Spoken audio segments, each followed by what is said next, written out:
Carlos Alcaraz beats Jannik Sinner to win U.S. Open title. By beating Jannik Sinner in 4 sets, Carlos Alcaraz once again becomes the world's #1 tennis player.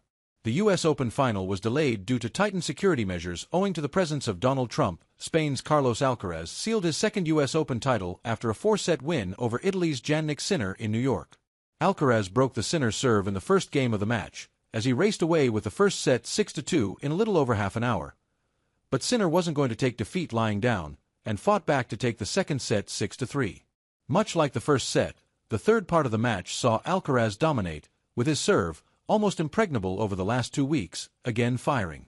The fourth set proved to be much more cagey, and Sinner had his chances, but erred when the opportunities were presented to him, as Alcaraz broke in the fifth game of what turned out to be the final set.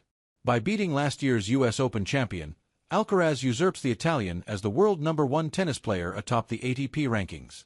How did the crowd react to the presence of Donald Trump? Sunday's final had a delayed start, after tightened security due to the attendance of U.S. President Donald Trump meant streams of people were held up entering the Arthur Ashe Stadium.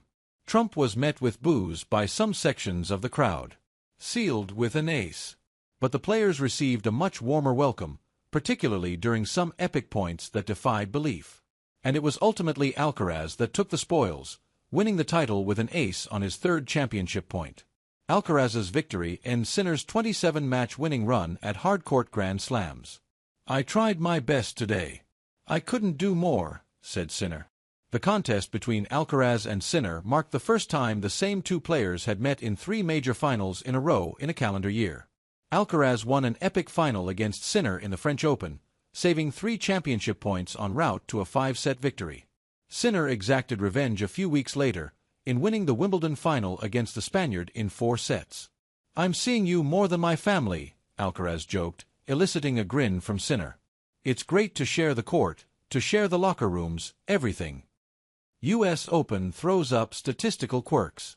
Sinner's loss extends the longest drought without a successful men's title defense of any Grand Slam in the Open era. No man has retained the U.S. Open crown since Roger Federer won 5 in a row between 2004 and 2008. On Saturday, top-seeded Aryna Sabalenka retained her U.S. Open title with a straight sets victory over Amanda Anisimova.